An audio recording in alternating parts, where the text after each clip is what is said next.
YouTube vinyl community, Pink Floyd fans, random people on the internet, my name is Giggens, and we are here today to talk about Pink Floyd's debut album, The Piper at the Gates of Dawn, released on Columbia Records in August of 1967 in the UK, and then a couple months later, October in the US of that year.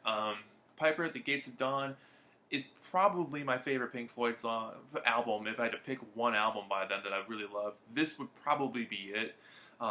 I'm a huge fan of the Syd Barrett stuff. For me, it shows a totally different side of the band that they became.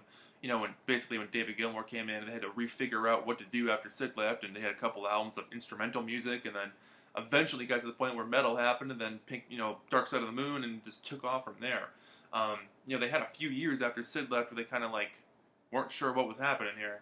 But I love this album so much. I've loved it since high school, and for me, it's just wacky enough and psychedelic enough and bizarre enough to be an absolutely fascinating listen, and to be a debut album on a major label from a band that sounds like this. It almost seems crazy that it got released on a major label, not some indie record label somewhere, but literally Norman Smith happened to be out, at the clubs or something, and well, he wasn't at the clubs, but he heard people talking about this band, Pink Floyd. Norman Smith was originally with the Beatles as an engineer and did a bunch of their albums from Please Please Me right up to, I think, Rubber Soul, and then kind of branched out and did his own thing. But he heard a lot about these people, the Pink Floyd, playing at the UFO Club and playing for a long time with their crazy light shows, and how people were just loving this band so much. They had such a humongous buzz, especially in the psychedelic scene, because that's what they were doing. And he decided to sign them up and make an album. And they recorded that EMI next door from where Sgt. Pepper is being made that summer. It's fascinating to me that this album exists, because it's such a weird album. And could you imagine trying to market this? There's videos of them on American Bandstand, which I think is hilarious. Trying to play, they are successfully playing some of their songs, and it's you can only imagine what some of the kids in the audience were like, what the heck is this? And the American release of the album actually cut off a few of the songs, which, again, seems super weird. They ended up putting See Emily Play on the album in America, which was a single, not on this album. The cover shot, I love the cover. I love how, they got 3 pictures of each guy. I love the text for Pink Floyd. On the back it says, The Piper at the Gates of Dawn, this wacky, cool picture of the 4 of them with their hands up and stuff. Just an unbelievable debut album. One of my favorites. It's the only album made completely under Syd Barrett's direction. I mean, he had one song on the next album, Drug Band Blues, but this was it. This was the only time Syd was basically in charge of his own band. Having started as a real loose R&B band and then becoming more psychedelic as Syd was taking more psychedelics.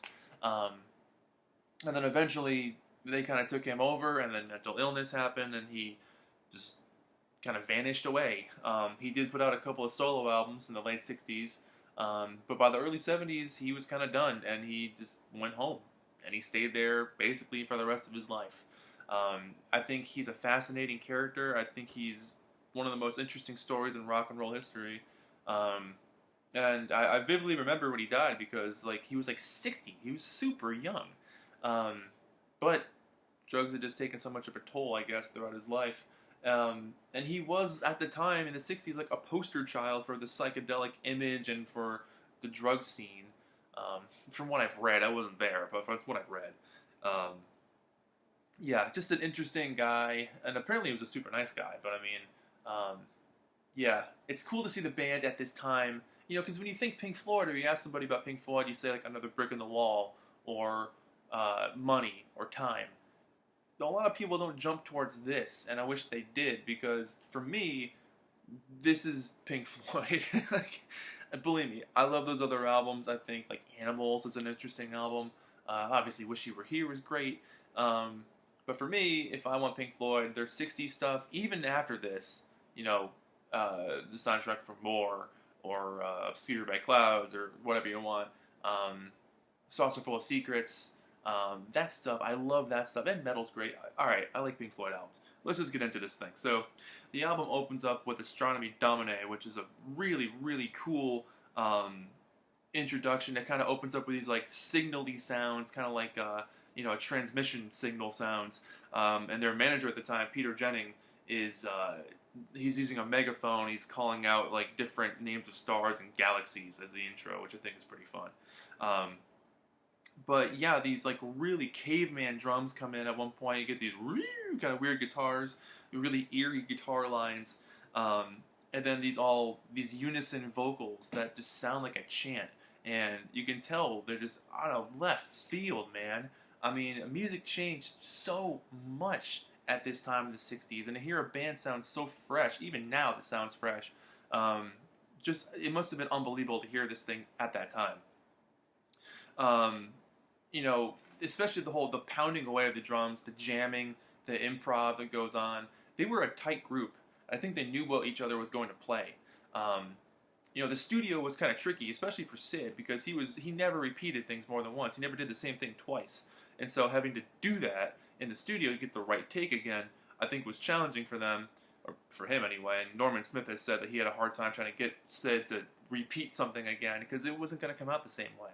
Or if he did it the same way, it was the wrong way. So, he must have been kind of, funny to work with in the studio. But yeah, again, I love the experimentation, and I love the come around at the end of the song. It comes back to the beginning, and it has this, like, sigh of relief kind of ending. Yeah, very cool song. Lucifer Sam, the second track on here, also written by Sid, has this real rubbery guitar lead. And a Batman-esque vibe, which I enjoy a lot. That it's also proving that they can write pop-ish tracks. A lot of this album has pop vibes to it, so it's almost like you get some weird, completely out of left field psychedelic stuff, and you also get a bit of the pop feel. So maybe for people who were like a little hesitant at first, they'd be like, "Oh, okay, well, there's parts of this stuff that's kind of catchy." Those lines like, "I've got something I can't explain." It sticks in your head. It's a pop element, but it's from a different universe, basically. It's like if another planet was watching our version of pop music, that's what they would try to write. Very interesting song, though. Matilda Mother was originally known as Matilda's Mother. Excellent vocal arrangement on this track. And you also get that quick, dark chord progression throughout this thing. Exaggerated vocals. The verses on this thing almost have like a Baroque feel. Not completely, but I feel like there's a tiny influence there somewhere of a Baroqueness.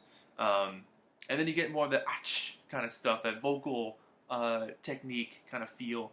Really trippy, experimenting again. But it keeps your interest. It doesn't. A lot of experimental music can get super boring because people just meander and go nowhere. Pink Floyd had a vision and a goal and a mindset, I think. And so when they started the jam or started to experiment, they knew where they were going and they knew what they wanted to do and where to end it and where to pick it up, where to put it down, because they can work off each other pretty well. That's just how it sounds to me anyway. Yippee, you can't see me. Flaming is the next song on here, which I think is one of my favorite songs, which I also think was taken off the American album. Bizarre. I love the out there sound effects. I love the poetic lyrics. I love the acoustic guitars, the echo effects. It's again, it's got those pop elements that kind of stick out. And for as trippy and weird as it is, it's catchy. And for me, I think that's a hard thing to pull off and have it be accessible but also inaccessible at the same time. Bizarre combination, but I think that's what makes this album such a success. Pow R, Talk H, rolls right off the tongue. More craziness, lots of piano leads on this one, lots of tom-toms, on the drums are pretty heavy on this one. There's a little bit of a ramble feel to this one, but it gets to a nice, strange area again, and it gets crazier as it goes along. So, for an instrumental track, again, just shows what they can do. It must have been cool to see them do stuff like this live, to watch it happen live and see their light shows and experience that feel. Must have been something else. And then Take Up Thy Stethoscope and Walk was written by Roger. A lot of people don't like this track, and they think it's the weakest song on the album. I think it's awesome. To me, it sounds like a really weird, like if the Kinks and Syd Barrett got together trying to write a song, that's how it would sound. I like it. Or almost sounds like an early Frank Zappa song too. It sounds so much like a Syd song. It's unbelievable that Roger wrote it, but I love the quick vocal play. I love the like instant feel, the jamming. I love the messy chorus. Realize, realize at the end. Just a fun song. Just a fun, trippy song. Then you get to side 2, and this is where the album really picks up for me, I think. I mean, I love side 1, but side 2, it gets even more crazy. Interstellar Overdrive, which is one of their most famous tracks, if you ask me. That descending riff is so crazy and so amazing. And, you know, you get that feel, you get sucked into that vibe.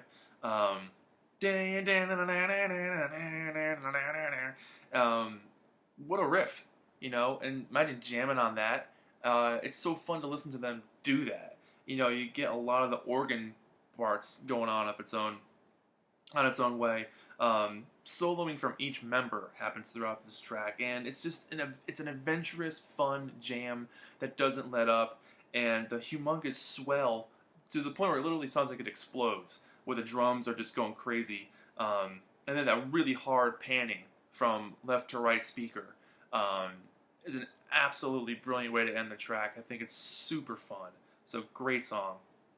The Gnome, named Grimble Crumble, eating, sleeping, drinking wine. I also love the way that Syd says "good," almost like with a T at the end.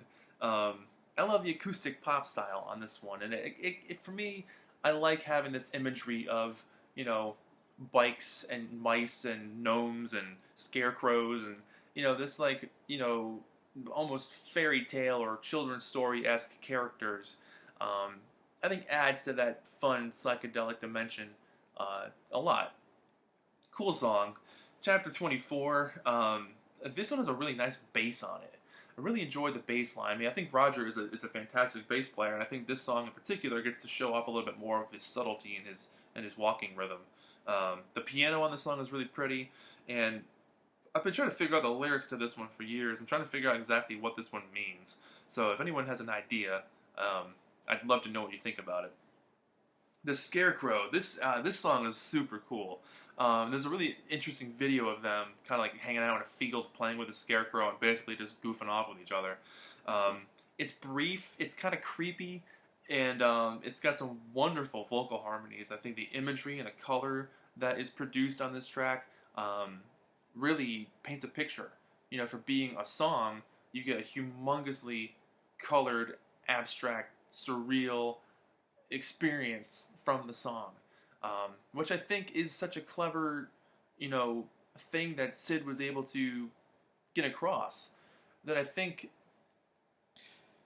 they kept some of that throughout the rest of their career, but I think because Syd was a little more direct with his story or his characters, and a little more, what's the word I'm looking for? Because they did that with their other albums, especially like Dark Side of the Moon or Wish You Were Here, and Another Brick in the Wall and all that stuff from The Wall. But there's a character and an element and a soul to the Syd stuff that disappeared completely after Syd was gone, that I think, for me, is a little bit lacking. Only because I want more of that. That said, I do love the other stuff, but something like The Scarecrow would never exist on another album they ever made. And then Bike. One of the most amazing Pink Floyd tracks of all time. I've Got a Bike. You could ride it if you like. I mean, holy crap. What an amazing song. I mean, just that chorus, that weird descending, circling down into the center of hell. You know, you're the kind of girl that fits into my world. I'll give you anything if you want things. Boom, boom. You know, like, how the hell do you write that? I guess drugs, but fascinating song. You know, and then there's Gerald, the mouse named Gerald. He's getting rather old, but he's a good mouse. It's a zany song. It's quick. It's poppy. And what a bizarre way to end the album. Like, completely out of nowhere. I mean, there is a bit of a coda at the end with like more of that scary vocal stuff. You know, wind-up sounds and definitely more use of that stereo feel, which I think is pretty cool. So this copy in particular is a 2016 or 16 reissue on Pink Floyd Records. This album has eluded me for well over 10 years now. I never see it in the wild. I don't buy a whole lot of records online, so basically if I see it in the store, that's when I'll buy it. I've seen it a couple of times. It's always been beat to hell, and I've always wanted a UK copy just because it's got more songs. You know, especially some of the really good ones like Flaming, and I think they also took off the Scarecrow, I think, on the American version. I can't remember. But they did a pretty decent job with the packaging. The only thing they didn't do is the actual foldbacks. It's just flat, which I thought was kind of lame, but because the Beatles ones had the actual foldback. But you get a really nice replica of the Columbia label of the time. Heavyweight vinyl. It's probably 180 gram. It sounds fantastic. You know, it really does. I also got it for cheap because these things are not cheap. Everywhere you go, they're like $27, which is ridiculous for vinyl. I miss the days when a record cost $15. So luckily enough, not luckily enough, there was a store going out of business that I was able to get this for like $20 instead of $27. It's hard being broke sometimes. But yeah, so I really enjoy this album, and it's fun to finally have it on vinyl. It sounds great. And Record Store Day 2018 is putting out a mono version of it, which I'm very excited to pick up if I can find it. This is stereo, but yeah, 9 out of 10. Easily a 9 out of 10 for me. One of my favorite Pink Floyd albums, if not my favorite Pink Floyd album, just because it's so weird. I love the Syd Barrett stuff. I love the trippy experimentation. I love the, you know, the guitar tone that they have. I love the excitement. I love the energy of a band in the studio for the first time. Well, almost. I mean, they did some recordings in '65, but like an actual album that got released, it's exciting to hear that energy. So that's it. My name is Giggens. This has been Pink Floyd, The Piper at the Gates of Dawn, 1967. I'd be curious to hear what you guys think. This is the first video I've done for Pink Floyd on this channel. Long overdue. I'm definitely going to cover all their other albums at some point as well, but wanted to start with the start. So, my name is Giggens. This has been Pink Floyd, Piper at the Gates of Dawn, 1967. Thank you so much for watching, and I'll see you in the next video. Bye-bye.